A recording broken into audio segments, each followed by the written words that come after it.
Nestle isn't satisfied with just sucking all the water out of California. Now they're moving into other environmentally sensitive parts of the country. Joining me now to talk about this is Farron Cousins. Farron, I have to tell you this. I get more emails that say, and I believe this and I stick by it, you honestly are one of the best progressive talkers in this business. Thank you. I have no reason to say that other than the fact I get covered up with emails. Pap, this guy's great. He's great. You are. You just do such a great analysis, and thank you for that. So let's hit this. We've talked about Nestle in the past. They're like a moving mob, aren't they? Yeah. I mean, they're locusts. They really are. And as they continue to suck all the water out of California, now they're coming down to these environmentally sensitive areas of the state of Florida. And, you know, you've got this hyper-partisan Suwannee River Management Board that gave them the green light to start pumping, I think, 400 million gallons a year from Jenny Springs, right around Suwannee, even though you had a public in this entire area that said, no, we do not want Nestle to move in this area. We've seen what they've done up north. We've seen what they've done out west. We've seen how Nestle operates. Don't let them come in. And this 9-member panel said, well, we hear your concerns, but we're going to ignore it. We're going with the money. Yeah, and so what this panel of buffoons is the best way for me to say it. They're absolutely buffoons. I'd like to, matter of fact, I have a list. Maybe we'll put it up on the screen. But this panel of buffoons, this is the deal. Nestle, you can come in here and take 400 million gallons of water from our spring, from our aquifer every year. And you know what? All you have to pay is $115. Right. $115 is what they're paying to get this. Right. I mean, that's a little cheaper than the permit they got out in California to take billions of gallons.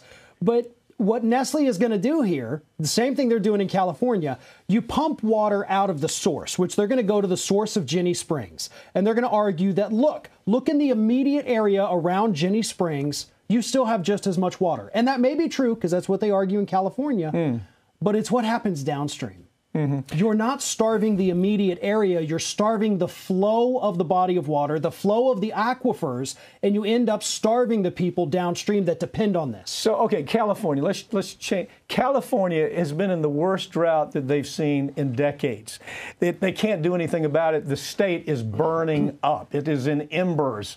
And so Nestle is still sucking hundreds of millions of gallons out of their aquifer, and nobody seems willing to push back. What is it about Nestle that where they simply dominate the environmental policies of these states? What's going on? Well, I think what Nestle has working for them is being a multinational corporation with billions of dollars at your exposure or disposal, excuse me. They have one of the most sophisticated PR machines that I think I've ever seen. I recently did this big expose on Nestle.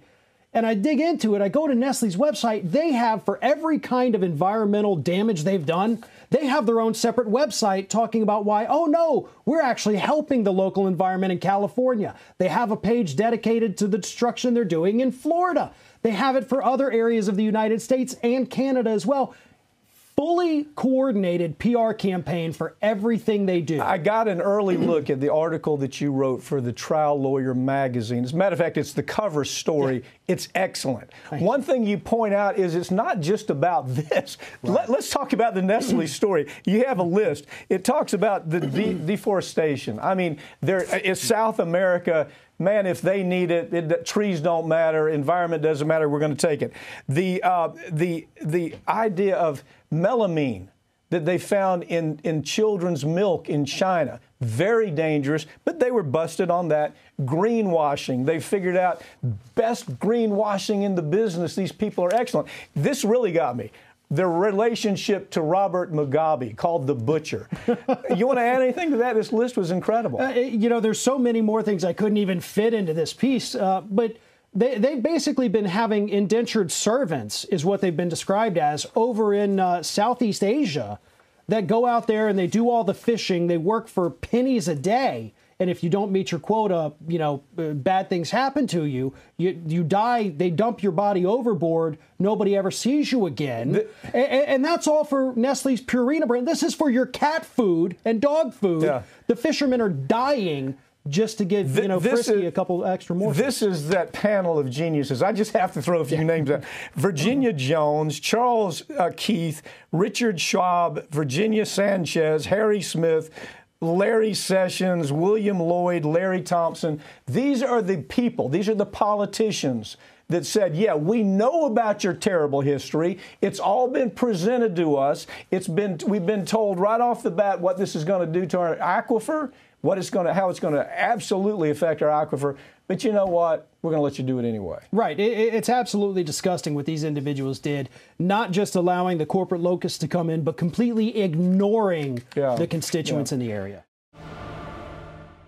The Justice Department has notified several journalists that the Trump administration secretly obtained their phone and email records in 2017. The disclosures highlight how the Justice Department increasingly targets news organizations, social media companies, and individual journalists. Brigida Santos, who is a wonderful journalist, joins me now to talk about this.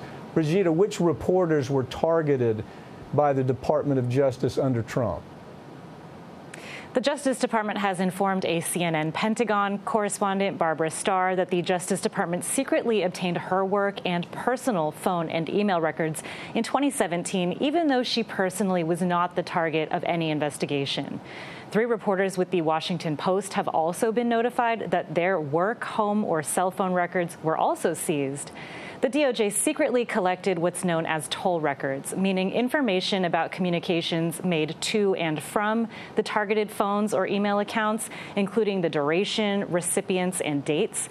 But it reportedly did not obtain the content of any phone or email communications. Now, a DOJ spokesperson says the target of these investigations was not the news media, but those with access to classified national defense information who provided it to the media. Yeah, we'd like to think it's just bumpkin Trump, but this has been happening administration after administration. You recall, I think one time we did a story on the Frank Church hearings that took place in the 1970s, where they found out that the government was following journalists. They actually were threatening journalists. Seymour Hersh, as a matter of fact, was threatened with death. And it all emanated from the FBI. It emanated from the Department of Justice. Does the Justice Department have free reign to seize a journalist's data? Is that where we are right now in America? Pretty much. The DOJ is legally allowed to obtain journalists' records through a court order without journalists knowing, as long as the Attorney General authorizes subpoenas related to news gathering activities. And the DOJ has determined that the case falls under extraordinary circumstances by typically citing harm to national security. By doing this, the government might not exactly learn what was discussed between a journalist and their source, but it might actually reveal who that source is or provide clues. Now, after doing this, the DOJ must inform journalists that their records have been seized either 90 days after the government receives any subpoenaed data or after the Justice Department determines there's no longer a threat to the investigation or national security, and that could be many years. Yeah, so sorry we did this. We got everything we wanted. We're so sorry we did this. But you've been spied on, your family's been spied on, and it's been going on for years. Gee, it is the Frank Church kind of saga that we saw in the 70s, where the FBI was in CIA, NSA, in everybody's backyard. The DOJ's war on whistleblowers didn't start under Trump. How's the criminalization of news gathering gotten worse over the years? It's certainly gotten worse. And I don't think you can blame one administration. I think it's administration after administration where this expands more and more in this Orwellian kind of way. What's your take? Yeah, over the past 2 decades at least, the government has increasingly cracked down on whistleblowers. Now, before President George W. Bush, only one person had ever been convicted under the Espionage Act for leaking classified information to the press. And remember, the Espionage Act was designed to go after spies during World War I, not people who expose government crimes and corruption. During the Bush administration, the Espionage Act was used to jail reporter Judith Miller for refusing to reveal her source in a CIA leak investigation. The Obama administration then ramped it up, using the Espionage Act to prosecute more people than any prior administration combined for leaking sensitive information. President Trump then, of course, inherited that blueprint that was laid out by his predecessors and continued the war on whistleblowers, further undermining press freedoms that are guaranteed under the First Amendment at a time when trust in media has fallen to historic lows. Yeah, she was a target because she was trying to tell the world that Iraq was based on an absolute lie, that the administration, the two administrations had lied about it, that it was killing American soldiers, killing Iraqis by the hundreds of thousands, and it was all based on a lie that was created by primarily the news media. It was created by MSNBC, CNN, along with the weapons industry, and of course, driven by the FBI and the CIA. And so she wanted to expose all that. And, you know, if you think about it, that's real journalism. So she was certainly a threat. Brigida, thank you for joining me, okay? Anytime, Mike.